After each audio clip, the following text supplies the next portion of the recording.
사랑해 주님 은혜를 감사합니다. 목요일 아침마다 사도행전을 갖고 하나님의 말씀을 대할 수 있는 은혜를 주셔서 감사합니다. 날씨가 많이 추워지고 있는데 그럼에도 불구하고 우리가 하나님을 향한 마음들 더 뜨거워질 수 있도록 인도하여 주시고 사도행전을 묵상하면서 그 위협들 앞에서 그 위기들 앞에서 이 사도들이 어떻게 하나님의 말씀을 붙잡고 이겨나갔는지 그리고 그 위기들 앞에서 어떻게 사람들에게 예수 그리스도를 잘 알려주기 위해서 머리 쓰며 또 설득하며 또 어떻게 하나님께서 역사를 일으키셨는지 보여주기를 원했는지 그 누가의 마음을 품고 오늘 이 시간에 같이 공부하면서 나아갈 때에 하나님 우리에게 깨닫는 영으로 함께하여 주시고 말씀의 저자이신 성령님께서 우리에게 임하여 주셔서 깨닫는 마음도 하나님 이 자리에 풍성하게 역사하여 주시옵소서. 감사합니다. 예수 그리스도 이름으로 기도드리옵나이다. 아멘. 지난주에 했던 거 혹시 기억나세요? 누가가 굉장히 독특하게 글을 쓴 게 짝을 지어서 이렇게 하는 건데 이것도 마찬가지예요. 저번에 질문하셨듯이 이게 하나님 거냐 아니면 누가 거냐 이렇게 얘기를 했을 때 일으키신 분도 하나님이시고 이 글을 캐치를 해서 그 일으키신 하나님의 역사들을 보면서 캐치해서 강조해서 설명한 것도 하나님이십니다.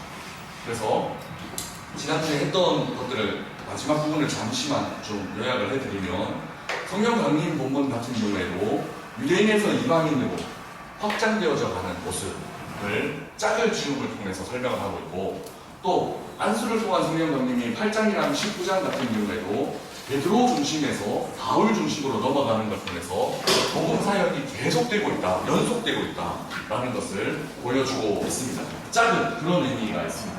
그래서 확장이라는 의미를 알 수 있고 그리고 연속된다라는 의미를 알 수 있는데 그래서 그 이방인이었던 그러니까 바리새인이었던 가말리엘의 한 말 하나님의 일이면 계속될 거고 너희들이 오히려 하나님을 대적하는 자가 될 거고 사람의 일이면 가만 냅둬도 사라질 거야 라는 말에 의해서 계속해서 예수님으로부터 사도들에게 베드로에서 사도 바울에게 계속해서 연속되어지는 이 일은 그래서 하나님의 일이다 라는 것을 확증할 수 있습니다.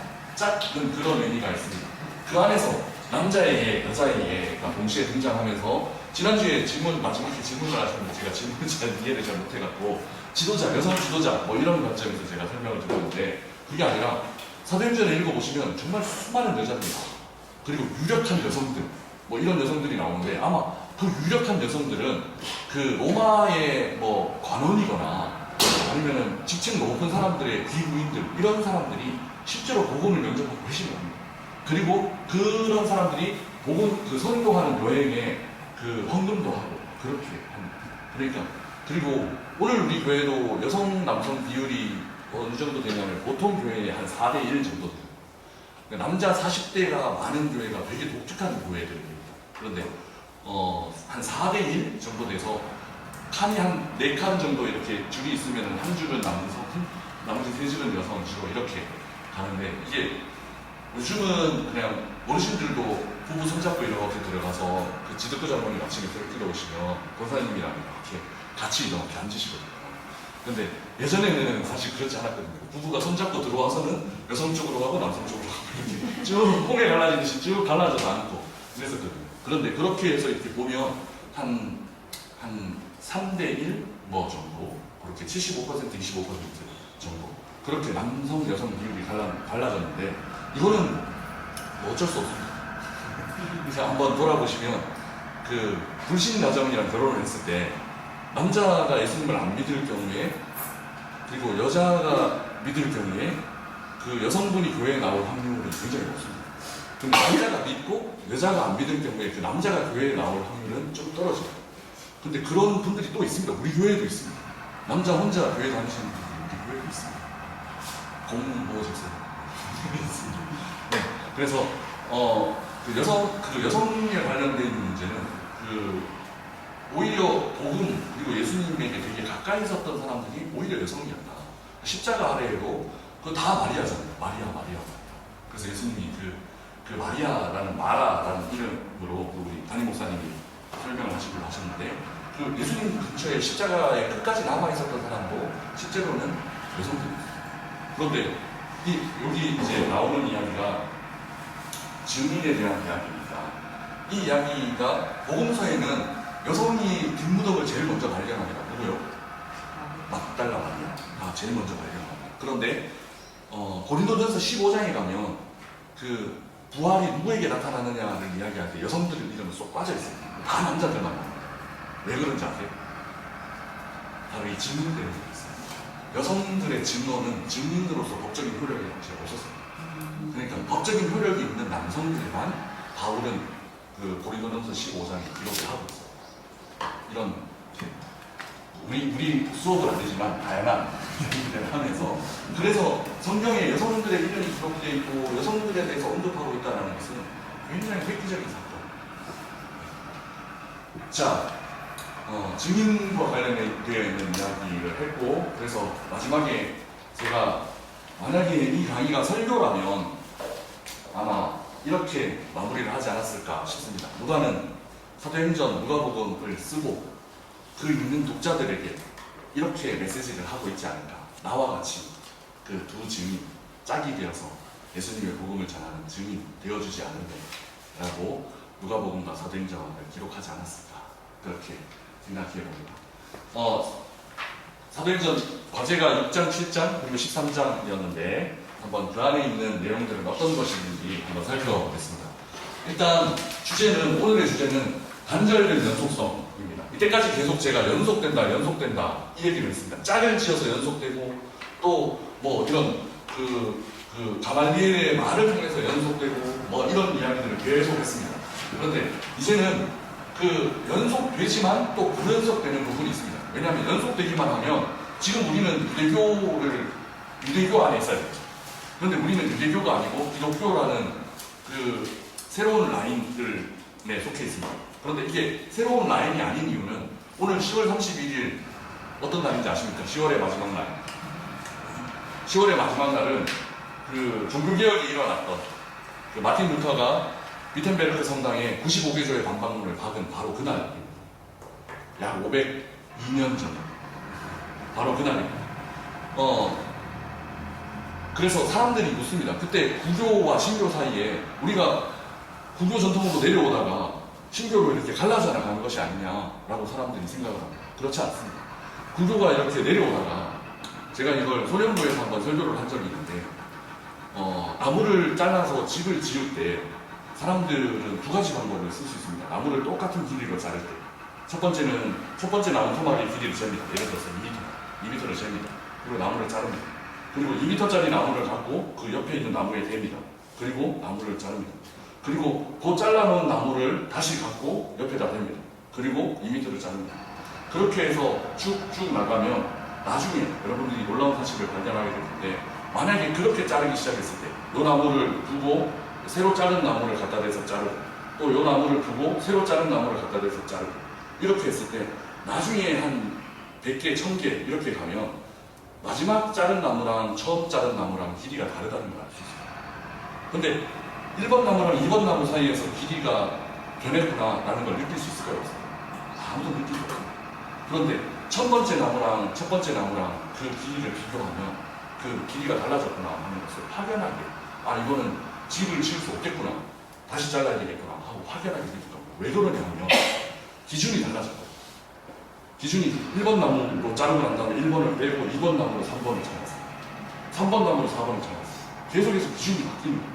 조금씩 알게 모르게 기준이 바뀝니다. 구교 1500년 역사는 그렇게 알게 모르게 계속해서 기준이 바뀌었던 역사예요. 그래서 원류대로 쭉 똑바르게 흘러갔던 역사가 아니라 원류랑 벗어나서 이렇게 꺾여져서 계속 흘러갔던 역사예요. 그래서 처음에는 꺾여진 방향이 바뀐 걸 몰라요. 그런데 1500년이 흘러가 보니까 너무 많이 바뀌어요. 그래서 면제부 같은 걸 팔아도 구원받을 수 있다라는 이런 전혀 성경적이지 않는 얘기가 먹히고 또 사람들이 그걸 사서 실행을 하고 또 교회는 그걸 팔고 이런 역사들이 일어났거든요. 그래서 마틴 루터가 원류대로 가자, 원칙대로 가자, 근원으로 가자 해서 일으킨 게 종교개혁입니다. 그래서 원줄기에서 갈려져 나온 게 아니고 갈려져 나가 있는 셋 줄기로 원줄기로 바꾸는 게 종교개혁입니다. 유대교도 마찬가지예요.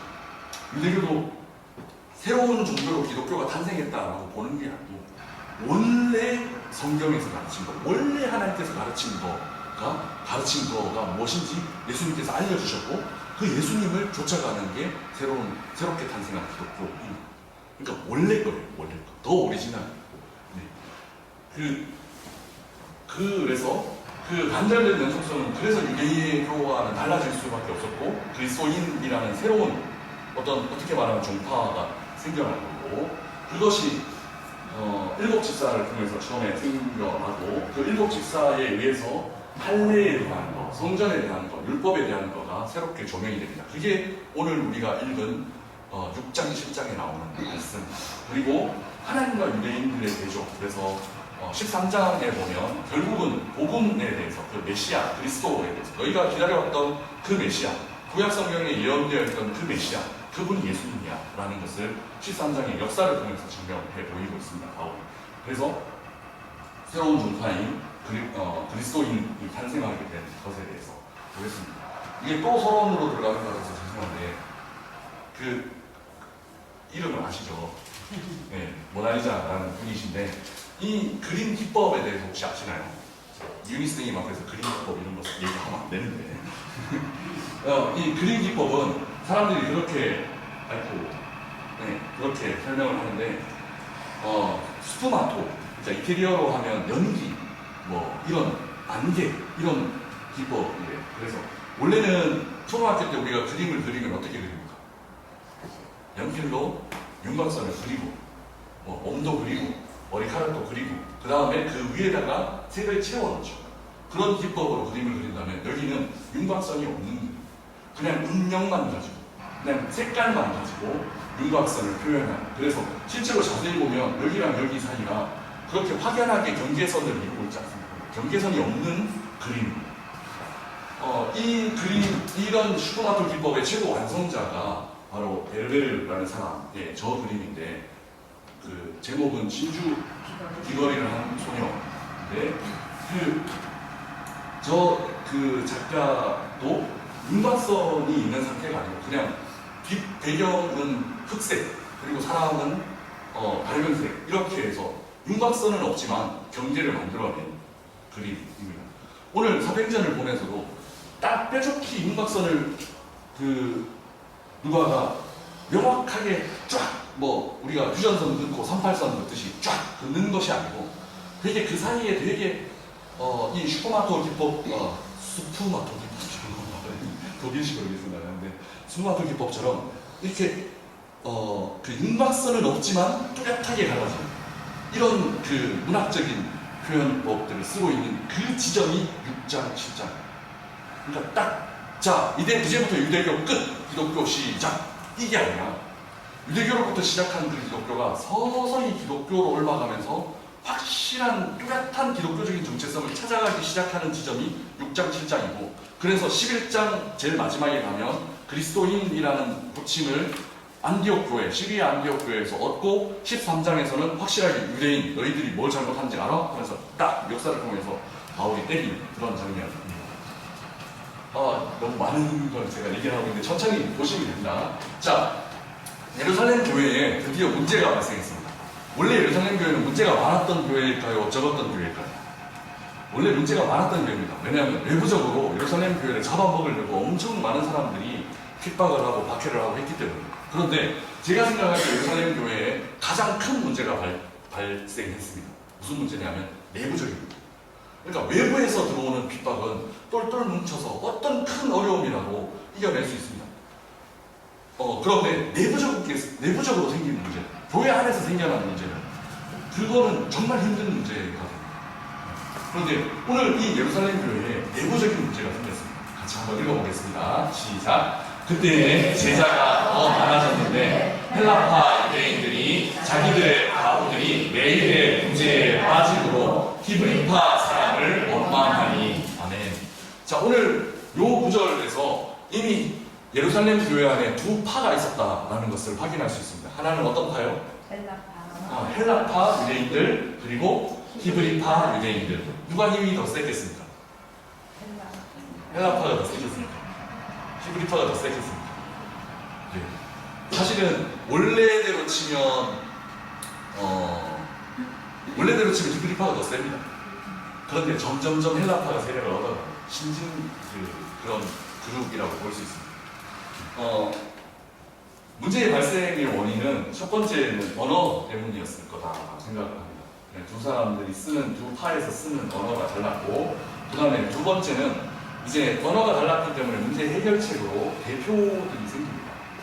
원래 히브리파 유대인들은 대표가 생겼고, 있었고, 헬라파 유대인들은 뭐 이렇게 자기네들이 원하는 바가 있어도 혹은 불합리한 것을 당했어도 호소할 수 있는 길이 없으니까 대표들을 세워서 호소할 수 있는 방법을 만듭니다. 그러니까 점점 교회 안에서 어떤 하이라시라고 하는데요. 이게 조직이 생겨나요. 예를 들면 우리 교회 같은 경우에는 목사님, 뭐 장로님, 안수 집사님, 뭐 권사님, 집사님 이런 조직들이 생겨나서 교회의 일들을 감당하게 돼요. 자, 예루살렘 교회 안에는 히브리파 유대인, 헬라파 유대인이 공존하고 있었습니다. 근데 장소는 똑같은 장소입니다. 장소가 달랐던 데가 아니고 한 장소에 두 유대인들이 유대인 무리들이 공존하고 있었습니다. 한 무리들은 히브리어를 주로 쓰는 무리였고 한 무리들은 헬라어를 주로 쓰는 무리였습니다. 그래서 아마 어릴 때 헬라 지역에서, 그러니까 외부 이방인 지역에서 태어나서 예루살렘으로 들어온 사람이 아닐까 하고 추측할 수 있는데, 그런 대표적인 사람이 누굴까요? 혹시 생각나는 사람 있으세요? 대표적인 사람이 바울입니다. 바울은 어디서 태어났냐면 길리기아 다소라는 헬라 지역, 그리스 지역에서 태어났습니다. 그런데 바울이 무슨 파에서 양육을 받았대죠? 가말리엘 문화에서. 가말리엘이 무슨 파입니까? 바리새인이죠.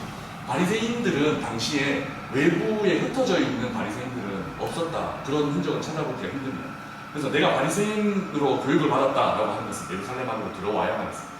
그래서 바울은 길리기아 나소라는 헬라 지역에서 태어나서 굉장히 어린 어느 시점에 예루살렘으로 들어와 있었습니다. 그래서 21장 이런 데를 읽어보면 유대인들이 예루살렘에서 바울을 죽이려고 막 모의를 합니다.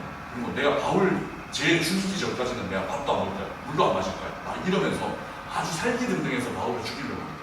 이 사실을 모의하다가 바울이 재판장으로 옮겨가는 그 길 위에서 죽이려고 암살 계획을 꾸미고 있는 것을 누가 바울에게 알려주냐 하면 생질이라는 사람, 그러니까 여동생의 생질이 뭐죠? 그 여동생의 남편인가 하는 생질이라는 사람이 알려줍니다. 그러니까 조카였습니다.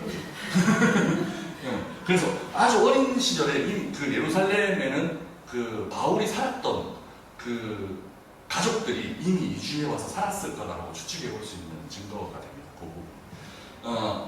그래서 헬라파 유대인 같은 경우에는 헬라어가 더 능수능란한 그런 사람들에서 서로 커뮤니케이션에 어려움이 있었고, 또 팔은 안으로 붙는다라고 말 잘 통하니까 더 오래 봤고 더 잘 아는 사람에게 아마 사도행전 2장이나 4장에서 일어났던 유무상품, 모든 걸 교회가 헌금하고 교회에서 나눠주는 걸로 먹고 살았던 이런 사람들, 특히 과부들, 생활할 수 없었던 그런 과부들이 생계를 유지하기 위해서 교회에서 음식을 먹었었다면 그런 데서 자꾸 빠지는 거예요.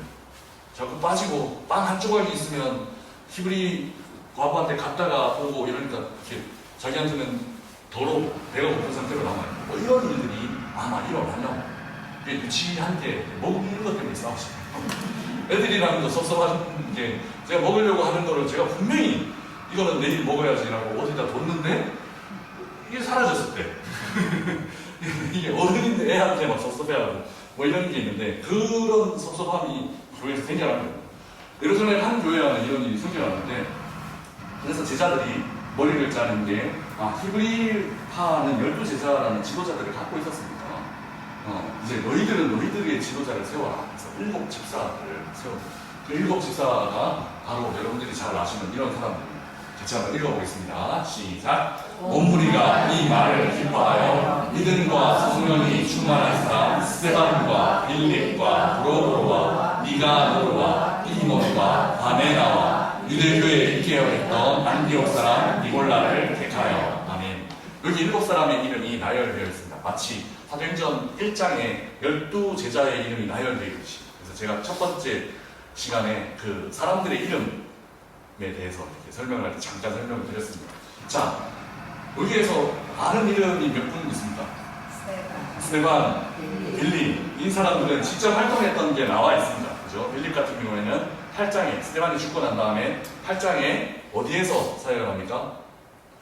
사마리아에서 사역을 하고, 그래서 그 성령 빼고 예수님 이름으로 세례까지 주는데, 성령은 빌립이 줄 수 없어서 누가 옵니까?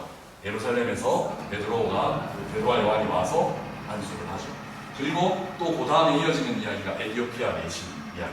뭐 이런 선교사로서의 활동을 넓혀가면서 가이사랴까지 가는 지점에 빌립이 등장합니다. 그런데 브로고로, 니가노로, 디몬, 바메아 이런 사람들은 더 이상 이름만 언급돼 있고 사실로 나타나지 않습니다. 실제로는 12 사도들도 사도행전에 뭐 이렇게 뭐라도 조금 했다 이렇게 나오는 사람들은 극히 한 3사람? 2사람? 3사람? 이 정도 불러요. 네. 그런데 또 중요한 사람 한 사람이 우리 마지막에 나오는 이볼라라는 사람. 이제 쇼핑하러 가서 네가 몰라라 유명한 사람인데 예루살렘 교회 안에서 일어났던 내부적인 문제를 7 집사, 헬라어 이름을 사용하는 7 집사를 통해서 문제를 해결했습니다. 그런데 여기에서 제일 특징적인 사람은 스테반, 빌립 다음에 가장 특징적인 사람은 이볼라라는 사람. 앞에 있는 그 6사람은 다 유대인입니다. 그런데 헬라어를 사용하는 유대인입니다. 그래서 헬라파 유대인입니다. 그러니까 유대인이라는 이 정체성을 떠나지 않습니다. 그런데 이 사람 같은 경우에는 유대교 개종자로 딱 이렇게 못을 받고 있습니다. 정확하게 설명을 하고 있습니다. 니골라라는 사람. 그래서 이 사람은 유대인일까요? 아닐까요? 혈통적으로는 유대인이 아닙니다. 유대인이 아니고 헬라입니다. 그런데 헬라인인데 외부 사람인데, 그래서 시리아 안디옥 출신으로 시리아 안디옥 출신의 헬라인인데 유대교로 개종한 사람.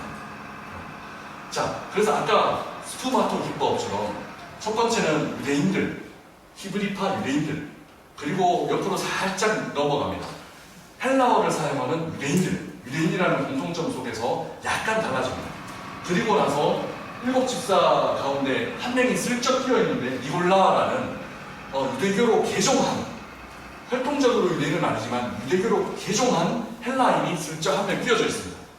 그리고 나서 계속해서 이방인을 향해서 확장되어져 나갑니다. 바로 손을 딱 그어서 히브리파 유대인에서 이방인으로 볼짝 뛰어넘어가는 것이 아니고, 가이사랴 그 고넬료 그쪽으로 넘어가는 것이 아니고 6장 7장을 통해서 서서히 히브리파 유대인, 헬라파 유대인, 유대교로 개종한 니골라를 통해서 서서히 고넬료까지, 이방인까지 이렇게 넘어가고 있는 모습을 누가가 취하고 있고, 그 누가가 단순히 없었던 일을 기록한 게 아니고 하나님은 그렇게 충격들을 완화해가면서 서서히 영적 지형들을 넓혀가고 우리가 갖고 있는 제한들을 넘어가시는 모습을 볼 수 있습니다. 급박하게 외국인 와서 막 영접하고 저쪽 로마로 가서 바로 전도하고 이런 게 아니라 화선지에 머리 이렇게 잉크가 퍼져나가듯이 서서히 번져나가시는 방법을 하나님께서 사용하셨다. 그리고 그 하나님께서 역사하신 것을 누가가 기록해서 오늘날 우리에게 알려주고 있습니다. 이 7 집사들에게 문제들이 생겼습니다. 두 번째 단락으로 넘어가면 할례, 성전, 율법이 유대인들이 그 기독교인들을 공격하는 주 테마였습니다. 할례, 성전, 율법입니다. 자, 7 집사들에 의해서 생겨난 문제라고 했는데 문제는 아니고 이제 본격적인 핍박이 시작이 됩니다. 같이 한번 6장 11절인데 같이 한번 읽어보겠습니다. 시작. 사람들을 매수하여 말하게 하되 이 사람이 모세와 하나님을 모독하는 말을 하는 것을 우리가 들었노라 하게 하고, 그 스데반과 빌립, 특히 스데반이 막 능력 있게 하나님의 말씀을 잘 선포하는 걸 보고 유대인들이 막 화가 났습니다. 그래서 이렇게 말로는 못 이기겠는, 막 성경 지식도 딸리고 막 이래서 말로는 못 이기는, 그러니까 사람들을 매수해서 거짓 증인들을 세웁니다. 누가는 우리에게 참된 증인으로서 그 짝을 지어서 증인들을 세워줬지만 이 유대인들은 거짓말을 하게 해서 거짓 증인들을 세웁니다. 모세와 하나님 모독하는 말을 들었다라는 게 첫 번째 고속거리입니다. 그리고 두 번째 보석거리는 13절에서 14절에 나타나는데 같이 한번 읽겠습니다. 시작. 거짓 증인들을 세우니 이르되 이 사람이 이 거룩한 것과 율법을 거슬려 말하기를 맞이 아니하는도다. 그의 말에 이 나사렛 예수가 이곳을 헐고 또 모세가 우리에게 전하여 준 규례를 고치겠다 함을 우리가 들었노라 하거늘. 아멘. 자, 이제 두 중요한 테마에 대해서 유대인들이 걸고 넘어져. 그게 뭐냐면 거룩한 거 뭐겠어요? 성전을 예수가 어떻게 하겠다 했다고? 헐어버리겠다고 했다. 근데 예수님은 뭘 헐겠다고 한 거예요? 예수님의 몸인 성전을 헐어버리겠다. 그리고 3일 만에 어떻게 하겠다? 다시 세우겠다. 부활하셔서 다시 세우겠다. 하신 그거를 전했더니 그거를 이제 꼬투리 잡아가지고 야 성전 열겠다고 했어. 우리로 치면 평강교회 부신대 뭐 이런 얘기예요.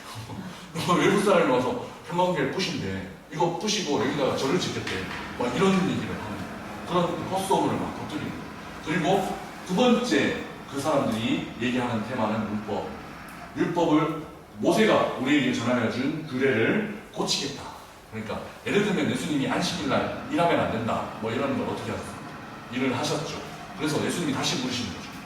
안식일이 너희들을 위해서인가? 너희가 안식일을 위해서인가? 이 안식일에 쉬게 하는 그 본질적인 의미를 예수님께서 물으십니다. 그러니까 법이라는 것은 그 법을 세운 목적이 있을까? 근데 그 목적을 넘어서서 오히려 그 목적에 반하는, 법을 지키기 위해서 목적에 반하는 일을 한 거예요. 안식일을 지키기 위해서 사람들을 억압한 거예요. 그런데 야, 안식일을 지키기 위해서 사람들을 억압하는 게 아니고 아픈 사람이 있으면 고쳐줘야지. 그걸 일한다고 하고 안 고쳐주면 어떡해. 죽어가는 사람이 있으면 구해줘야지. 그게 안식일의 원래 목표야. 죽어가는 사람들을 구하고 일하는 사람들의 그 노고를 쉬게 하는 것. 그래서 사람들을 위해서 있는 게 안식일이야. 안식일이 사람들을 위해서 있는 거지 사람들이 안식일을 위해서 있는 게 아니야 라는 참된 정신을 예수님께서 알려주신 거죠. 그런데 유대인들이 꼬투리 잡기를 어떻게 꼬투리 잡느냐면 율법을 고치겠다 뭐 이렇게 말을 바꾸는 거죠. 스데반도 아마 예수님처럼 그렇게 예수님께 배우는 말씀들을 설교를 했을 겁니다. 이 문제 때문에 7장에 스데반의 연설이 시작이 됩니다. 스데반의 연설이 시작되어서 연설의 대부분은 이스라엘의 역사를 요약하는 거거든요. 이 스데반의 사도행전 7장의 스데반의 연설은 그 스티마토 기법에 보이지 않는 경계선 중에 가장 뚜렷한 경계선. 보시면 첫 번째는 할례에 대해서 언급하고 있는데 이르시되 종 삼은 나라를 같이 읽을게요. 시작. 또 이르시되 종 삼은 나라를 내가 심판하니 그 후에 그들이 와서 이곳에서 나를 섬기리라 하시고 할례의 언약을 아브라함에게 주셨더니 그가 이삭을 낳아 8해 만에 할례를 행하고 이삭이 야곱이 우리 12조상을 낳으니라. 아멘. 7장 7절 8절 말씀에 할례의 언약에 대해서 설명을 하고 있습니다. 미리 말씀을 드리면 할례, 성전, 율법에 대해서 이스라엘 역사 안에서 스데반이 훑어내려가면서 첫 번째는 하나님께서 주신 긍정적인 의미들에 대해서 설명을 합니다. 그런데 이 긍정적인 것을 너희들이 어떻게 왜곡시켰는지에 대해서 하나하나 건 바이 건으로 스데반이 지적을 하고 있는 모습이 바로 7장의 핵심 내용입니다. 율법에 대한 이야기도 한번 같이 읽어보겠습니다. 시작. 시내산에서 말하던 그 천사와 우리 조상들과 함께 광야 교회에 있었고 또 살아있는 말씀을 받아 우리에게 주던 자가 이 사람이라. 모세에 대해서 설명을 하면서 살아있는 말씀이 뭘까요? 쉽게는 율법을 모세가 직접 하나님 앞에 받아와서 돌판에 새겨서 받아서 내려왔죠. 그래서 그때 시내산에서 내려오는 모세를 사람들이 볼 수 있었어요, 없었어요? 왜냐하면 모세의 얼굴에 너무 광채가 드러나니까 모세가 사람들을 위해서 오히려 수건을 가렸어요. 그럴 정도로 모세가 성령 충만했었어요. 왜냐하면 하나님 앞에 직접 말씀을 받아서 심지어는 처음에 받아온 그 돌판, 다시 한번 퀴즈를 드리면 돌판 두 쪽에 한쪽에 몇 개씩 적혀져 있었을까요? 10개씩 적혀져 있었을 거다라고 사람들이 그게 가장 합리적인 생각이라고 생각을 합니다. 안 봐서 모르겠습니다. 그게 부정적가지고 그런데 10개씩 계약서를 갖고 내려오는데 처음에는 하나님이 그 돌까지도 하나님께서 준비해 주셨어요. 그리고 그 돌에 새겨주신 것도 하나님께서 직접 새겨주셨어요. 그러니까 얼마나 영광스러워요. 성경을 만약에 성경이 만약에 진짜 우리가 어느 산에 올라가서 하나님이 막 쫙 적어주시는 두루마리를 쫙 펼쳐서 읽으면 그 읽는 것 자체가 하나님의 말씀이에요. 근데 하나님 그렇게 안 하세요. 요즘은 그렇게 안 하세요. 아무튼 살아있는 말씀, 그 광야교회에서, 광야교회라는 말을 이렇게 처음 들어요. 광야교회에서 살아있는 말씀을 받았다라고 해서 그 율법에 대해서 비난하고 있습니까? 아니면 그 율법에 대해서 인정을 하고 있습니까? 네, 인정을 하고 있습니다.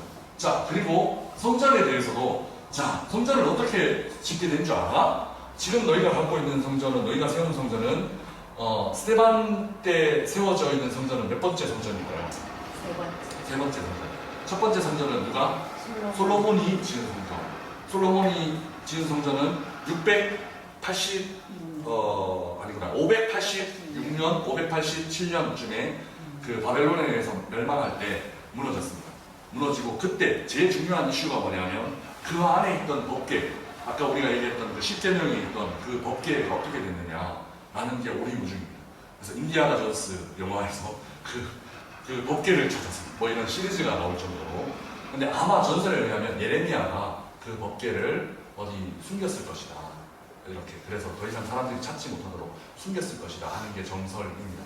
그래서 예전에 정시태 목사님이 수요 예배 때인가 그 저녁 예배 때인가 이렇게 이스라엘 성전에 대해서 쫙 보여주시면서 마지막에 법계가 이겁니다 딱 했는데, 요즘 만약에 성전에 거기 쫙 가면, 지금 성전은 또 다른 곳에 좀 옮겨졌지만 아무튼 지금 성전에 딱 가면 저기가 법계입니다 하면서 딱 손가락질하면 거기 법계가 있을까요? 없을까요? 없습니다.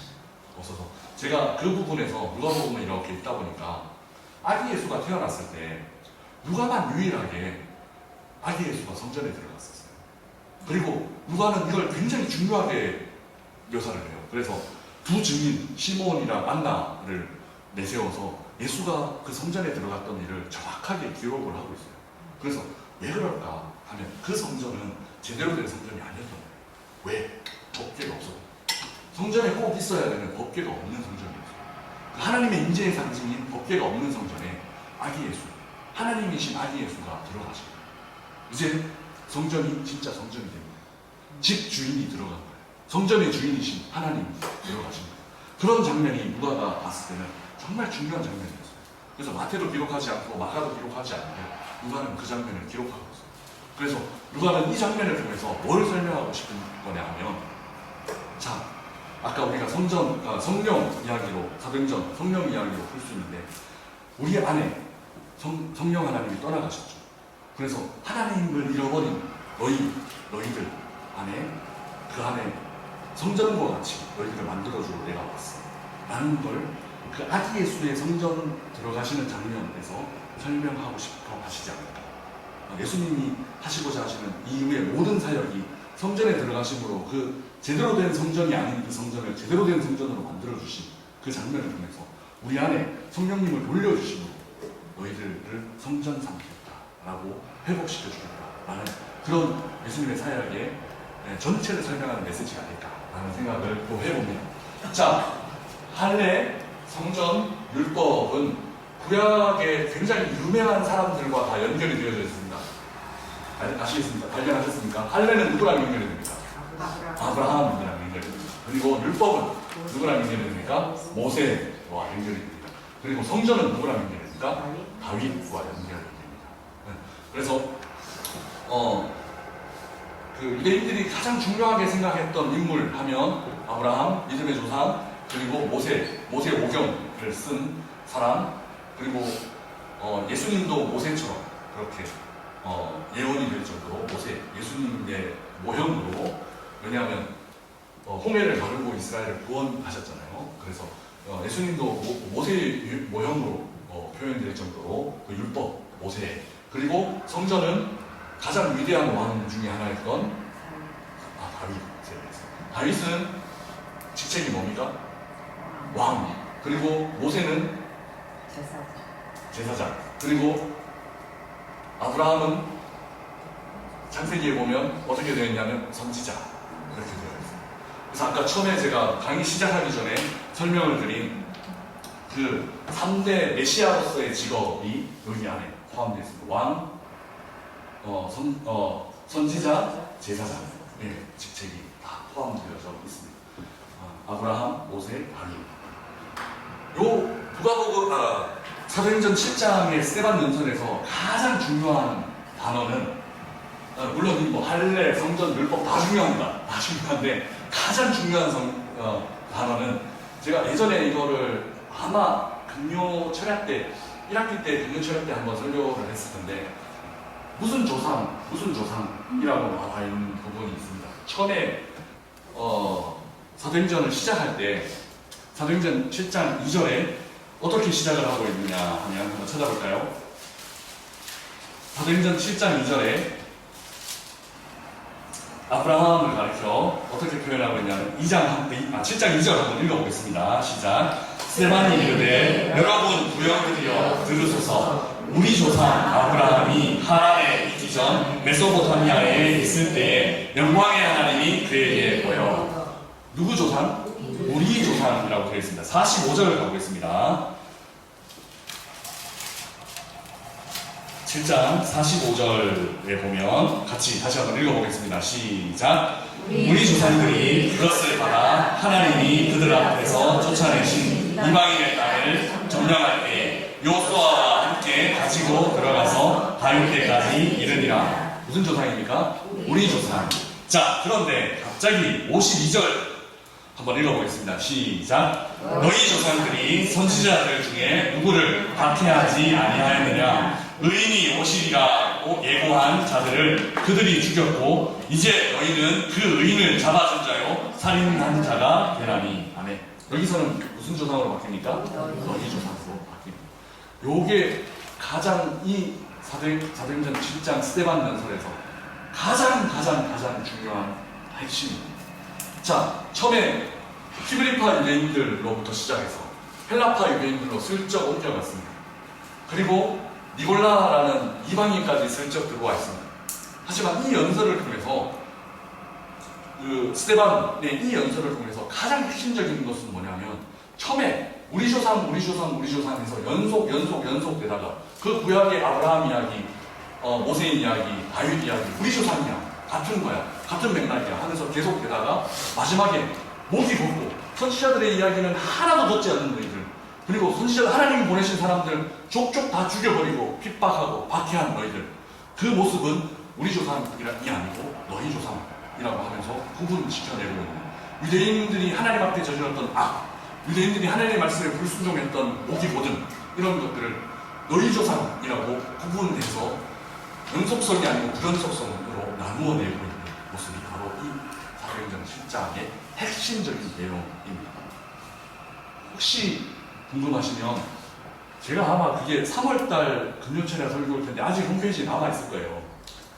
이런 얘기 하니까 와이프가 자꾸 설교 홍보하지 말라고 그러는데 그거를 한번 들어보시면 3월 중순일 거예요. 아마 제가 학교 4경에 마치고 막 으시시한 모습으로 올라가서 설교했던 게 금요철야 설교가 한번 있을 겁니다.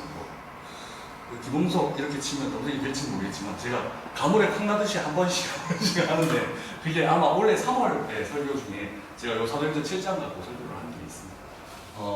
네, 한번 나중에 참조하시고. 자, 유대인들의 반응은 일단 두 번째 게 뭐였냐 하면 율법에 관련되어 있는 거. 스데반이 설교 안에서 그 모세가 전하여준 천사가 전하여준 그 율법은 좋은 거야, 나쁜 게 아니야. 근데 너희들이 그걸 어떻게 반응했어? 하는 건데 같이 한번 읽어보겠습니다. 시작. 우리 조상들이 모세에게 복종하지 아니하여 거절하며 그 마음이 도리어 애굽으로 향하여 아론더러 이르되 우리를 인도할 신들을 우리를 위하여 만들라. 애굽 땅에서 우리를 인도하던 이 모세는 어떻게 되었는지 알지 못하노라 하고 그때에 그들이 송아지를 만들어 그 우상 앞에 제사하며 자기 손으로 만든 것을 기뻐하더니. 아멘. 자, 너희들 그 모세가 시내산 위에서 그 십계명을 받을 때 너희들 땅 아래에서 너희들 뭐 한지 알아? 모세가 죽었는지 살았는지 모르니까 우리 인도하여야 되는 신 만들어서 제사하자고 송아지 만들어서 거기다 정했어.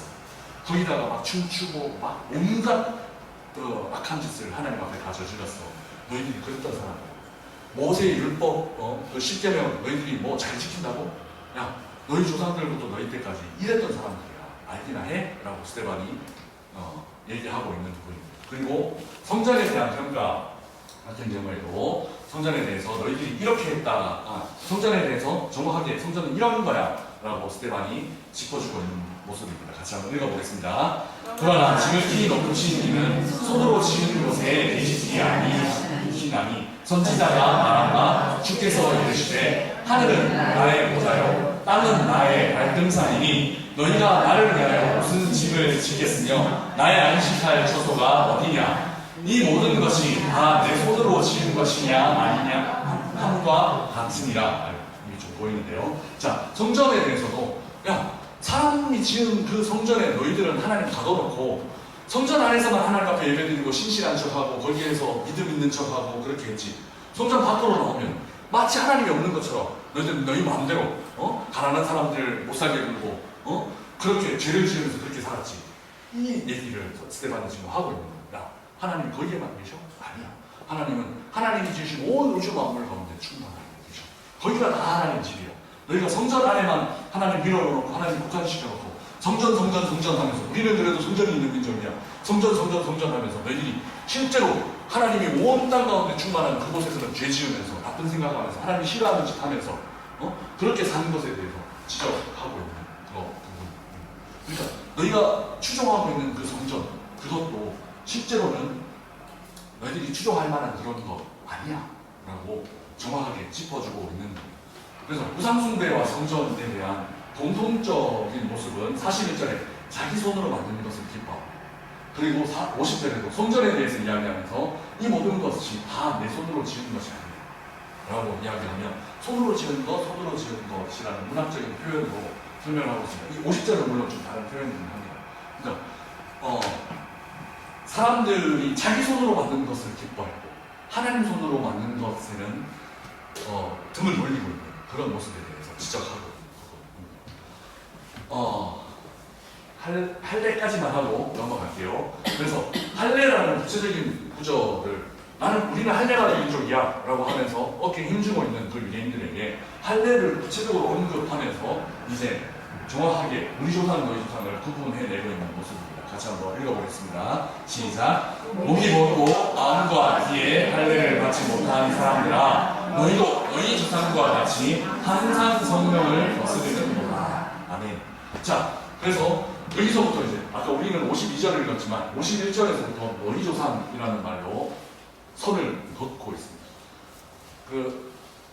이 선은 6장이 시작되면서 서서히 아까 그림 기법과 같이 서서히 생겨나게 된 연기처럼 이렇게 생겨나게 된 그 기법인데 멀리서 보면 뚜렷하게 이전과 이후가 갈라지는 유대교와 기독교가 갈라지는 모습으로 뚜렷한 경계선을 살펴볼 수 있습니다. 너희는 몸에는 할례를 받았지. 그런데 하나님 말씀하시는 말씀은 듣지도 않고 하나님을 기뻐하고 하나님 앞에 예배하는 마음은 갖고 있지 않는 마음과 귀를 할례받지 않는 인생이다 라고 지적하고 있는 모습입니다. 계속해서 이거를 읽고 마치겠습니다. 좀 쉬겠습니다. 너희 조상들이 시작. 너희 조상들이 선지자들 중에 누구를 박해하지 아니하였느냐. 의인이 오신지라 일고하는 자들을 그들이 죽였고 이제 너희는 그 의인을 잡아준 자요 살인한 자가 되나니 너희는 천사가 전한 율법을 받고도 지키지 아니하였도다 하니라. 아멘. 그래서 할례도 너희들이 마음과 귀에는 할례를 받지 못했고 천사가 전해준 율법을 너희들이 받기는 받았어. 약속을 받기는 받았어. 그런데 지키지 않았어. 그런데 이제 약속을 지키는 무리들이 일어날 거야. 그렇습니다. 전체적인 구조 속에서 2절에서 50절까지 실제로 나타나는 문장은 45절까지 우리 조상 이렇게 해서 이스라엘 역사를 쭉 설명합니다. 그 언약의 역사 안에서는 공유점이 있습니다. 연속성이 있습니다. 기독교인들도 마찬가지입니다. 우리도 구약 성경을 믿습니다.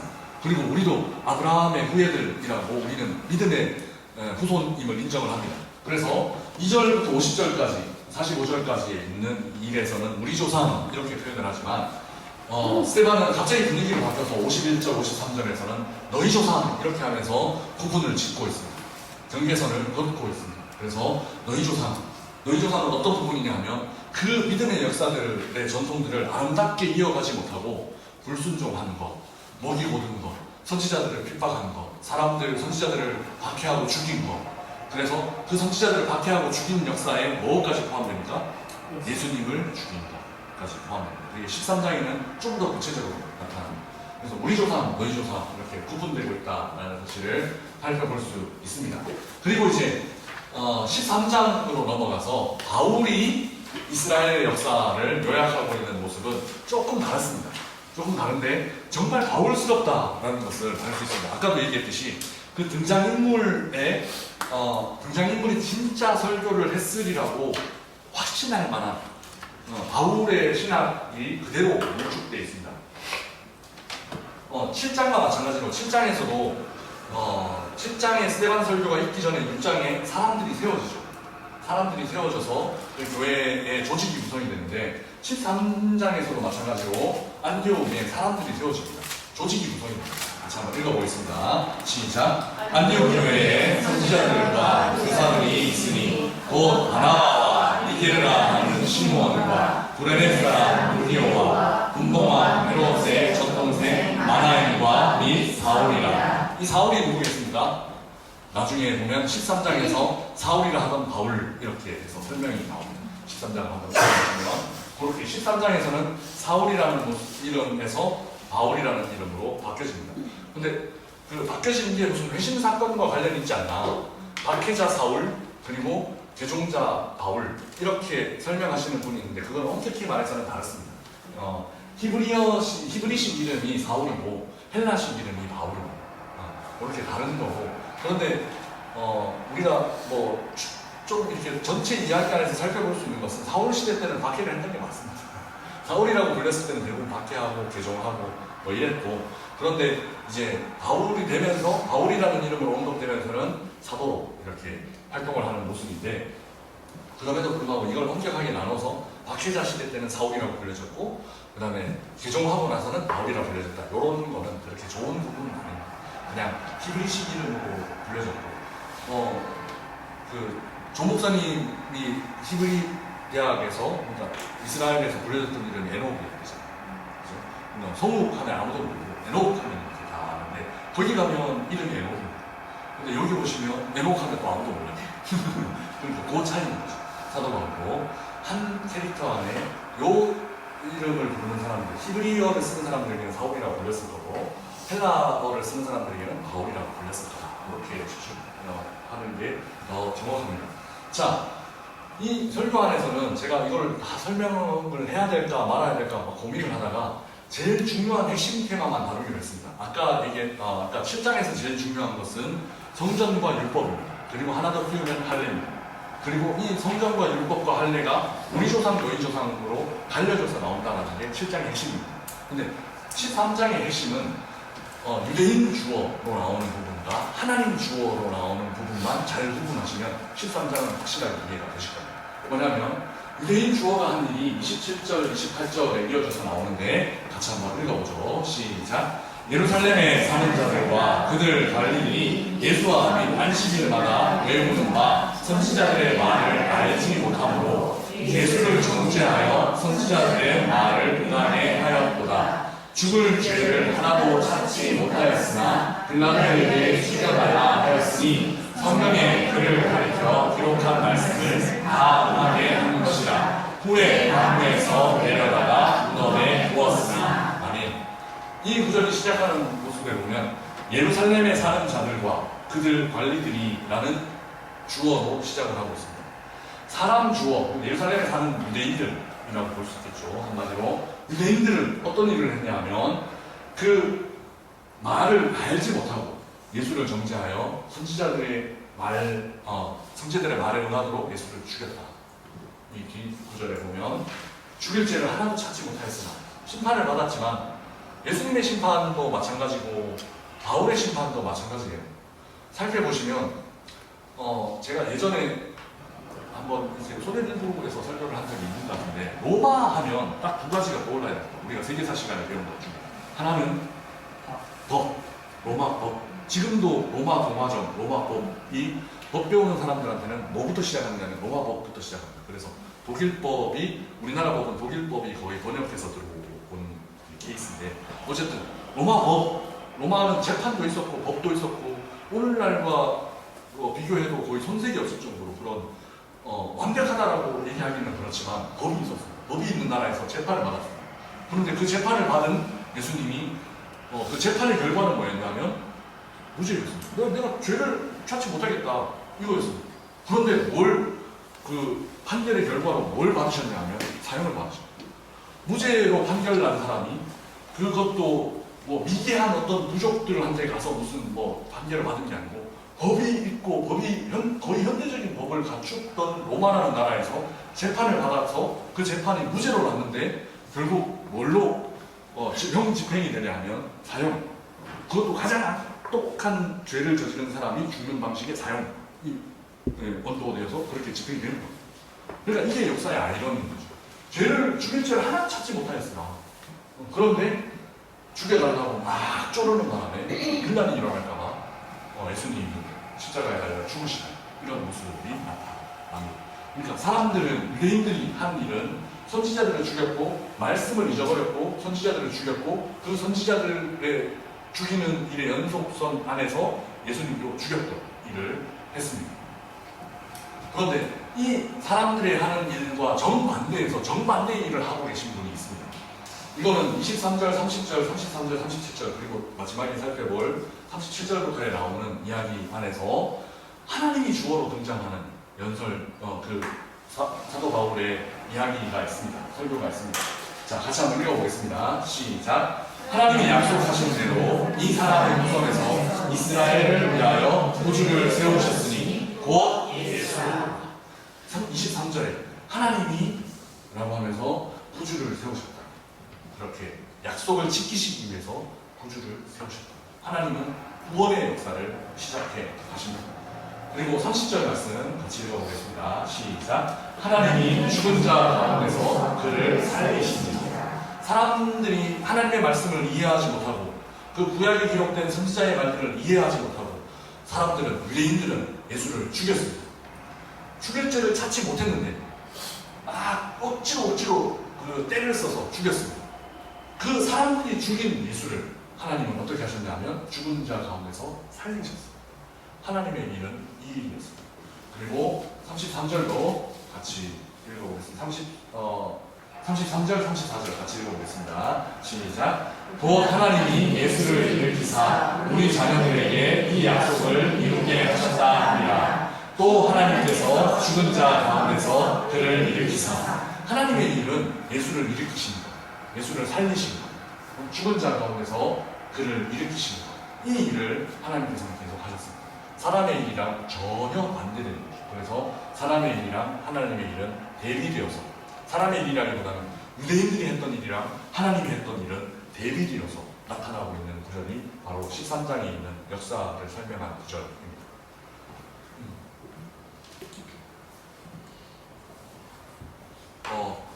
시간 조금 있으니까 굳이 그 13장에 대해서 설명을 하면 13장은 아브라함 그런 얘기가 안 나오고 사무엘부터 시작합니다. 왜 사무엘부터 시작을 하냐면 왕을 세운 이야기부터 시작을 해야 되기 때문이었습니다. 그래서 왕을 세운 이야기로 시작해서 다윗에게 이어지고 그 다윗과 같은 사람이 누구냐 하면 예수다. 이렇게 넘어갑니다. 그래서 이스라엘 역사 자체에 대해서 길게 설명하는 부분은 아주 컴팩트하게 짧지만 그 이후에 예수를 설명하기 위한 전제 조건으로 바울은 이스라엘 역사를 언급하고 있습니다. 그래서 바울의 역사는 그 지점에서 살펴봐야 합니다. 자, 그리고 나서 이 연설은, 이 설교는 진짜 바울스럽다 하는 부분이 37절에서 39절에 나타나는데요. 같이 한번 읽어보겠습니다. 하나님 주어로 나옵니다. 시작. 하나님께서 살리신 이는 썩음을 당하지 아니하였나니 그러므로 형제들아 너희가 알 것은 이 사람을 입어 죄사함을 너희에게 전하는 이것이며 또 모세의 율법으로 너희가 의롭다 하심을 얻지 못하던 모든 일에도 이 사람을 입어 믿는 자마다 의롭다 하심을 얻는 이것이니라. 아멘. 사도 바울 서신들을 읽어보면 특히 로마서, 갈라디아서를 읽어보면 가장 핵심이 뭐냐면 의롭다함을 얻는 것. 이거는 재판장이 판결을 무죄, 유죄, 판결하는 것과 똑같은 겁니다. 하나님께서 우리 인생들, 우리 인간들을 판단하실 때 너는 의인, 너는 죄인 이렇게 판단하신다는 거죠. 그 판단을 하실 때 뭐가 기준이 되느냐 하면 예수님을 믿느냐 아니냐. 모세의 율법으로는 너희가 의롭다 하시면 얻지 못하더라. 왜냐하면 모세의 율법은 우리가 죄인이라는 것, 이것들을 다 지킬 수 없다라는 것만 지적을 하기 때문에 그렇습니다. 그래서 이것들을 내가 다 지킬 수 없기 때문에 하나님의 그 카트라인 안에 내가 들 수 없기 때문에 율법으로는 들 수 없기 때문에 내게 뭐가 필요하냐? 은혜가 필요하고 그 예수 그리스도의 은혜가 필요한데 그 은혜는 믿는 것을 통해서 우리에게 효력을 미칠 수 있다라는 것이 사도 바울의 사상의 핵심이었는데 사도 바울의 입으로 정확하게 사도 바울의 입으로 그것도 첫 번째 연설을 통해서 믿는 자마다 믿음이라는 것이 나오고 의롭다 하심을 얻는다라는 것이 믿음과 의로움의 관계에 대해서 정확하게 표현이 되어 있다라는 사실입니다.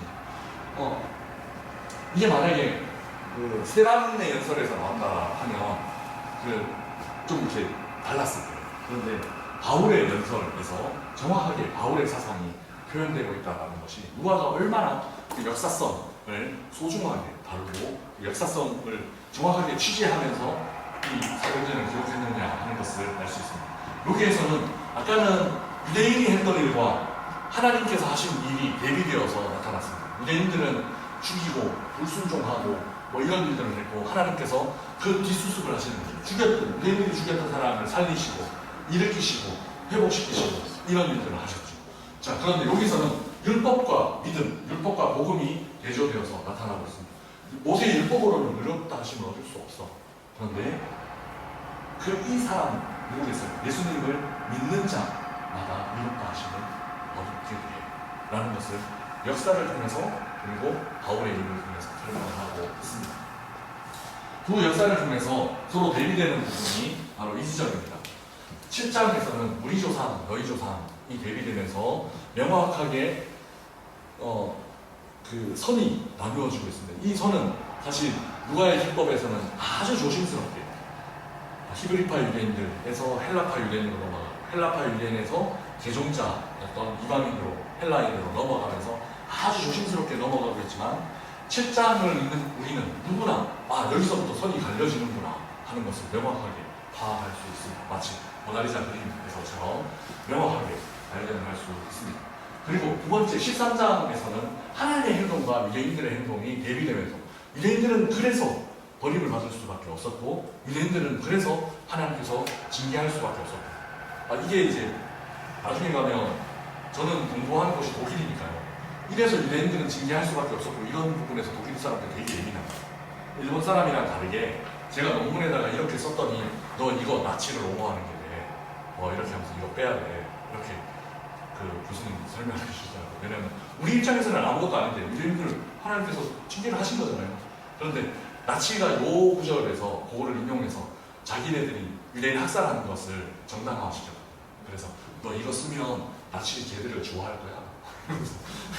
그런데 뭐 그 정도는 아니더라도 어쨌든 유대인들의 그 행동은 네거티브하게 부정적으로 묘사가 되고 그래서 하나님께서 이렇게 할 수밖에 없었고가 대비가 됩니다.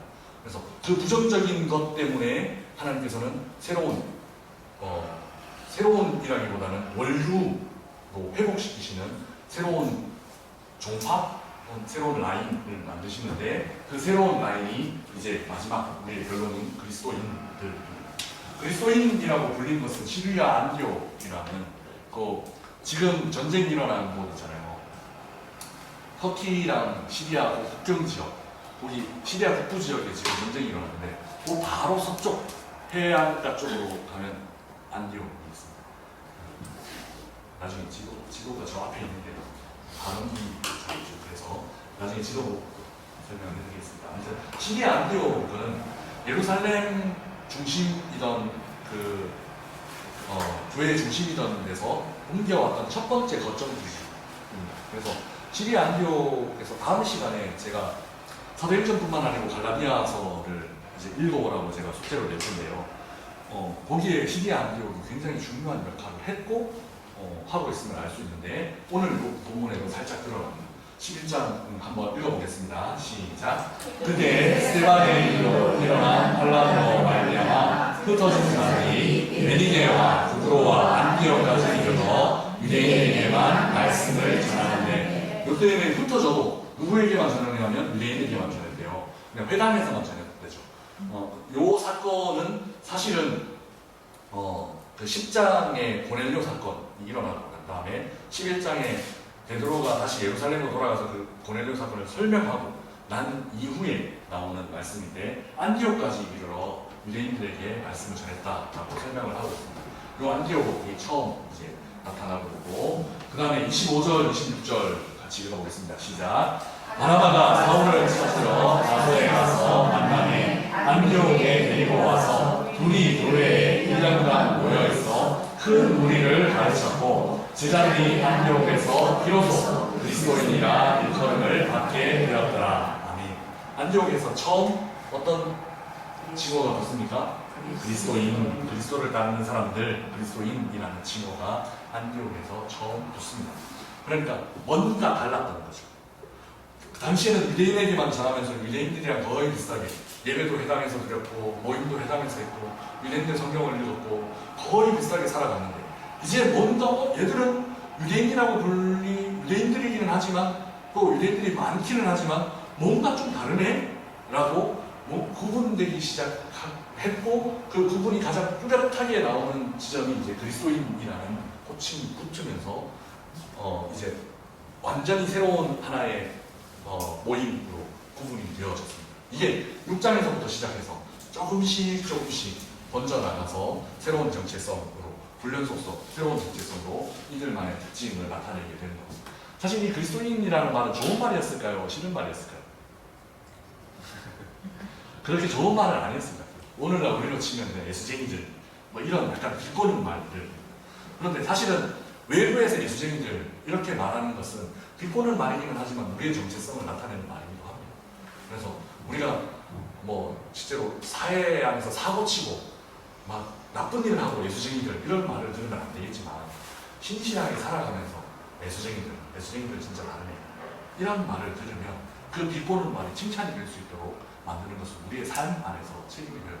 가정에서 혹시 나만 예수 믿는다라고 하시면, 아니 예수 믿는 며느리, 혹은 예수 믿는 누구, 그 사람이 이 예수쟁이 하는 말이 칭찬이 될 수 있도록 바꾸어가는 것이 우리의 책임인 겁니다. 쉽지는 않겠지만 같이 기도하면서 그걸 만들어 갔으면 좋겠습니다. 그리스도인이라는 말은 아까 대비하면서 유대인들과 하나님이 대비되어 있는 모습에서 보면 사람이 아니라 하나님께서 인정하시고 만들어 가시는 분이다라는 것을 알 수 있고, 또 율법이 아니라 믿음으로 의롭다함을 얻는 사람들이다 하는 것을 알 수 있습니다. 이런 정체성으로 그리스도인들이 되어났습니다. 다음 주 과제는 사도행전 11장, 15장. 오늘 11장을 살짝 다뤘습니다. 그 이야기가 나옵니다. 그리고 예전에 한번 11장을 읽었습니다. 그 성령 할 때 읽었습니다. 그런데 한 번 더 읽어보시면, 그리스도인이라는 게 이렇게 나왔고, 이때부터 바나바와 사울이 같이 사역을 하고 있고, 아직 바울이라는 이름이 13장에 나오니까 사울이라고 나와 있는데, 아무튼 사울이 같이 사역을 하고 있고, 또 15장에 뭔가 또 다른 분쟁이 하나 일어났네 가 나오고, 이 분쟁은 똑같이 갈라디아서 1장, 2장에 나오는데 뭔가 조금 다릅니다. 다른데 뭐가 다른지 한번 보시고, 또 이 안에서 뭐가 또 공통되는지 한번 보시고. 갈라디아서는 누가 썼습니까? 바울이 썼습니다. 바울이 자기 이야기를 쓰는 부분이 1장, 2장이다. 한번 읽어보시고, 또 사도행전 15장과 비교해서 살펴보시도록 하겠습니다. 수고 많으셨습니다. 기도하겠습니다. 사랑의 주님, 은혜를 감사합니다. 하나님의 말씀을 배우고 익히고 또 묵상하고 공부하는 것이 얼마나 재미있는 일인지 다시 한번 깨닫게 됩니다. 단순히 그냥 유대인에서 그리스도인으로 한순간에 넘어온 것이 아니고 아무 무리가 없도록 조금씩 하나님께서 역사적인 사건들을 통하여서 스데반을 세우시고 빌립을 세우시고 바나바를 세우시고 바울을 세우셔서 그리스도인이라는 말을 듣게 하신 그 하나님의 역사 안에서의 섬세한 손길을 봅니다.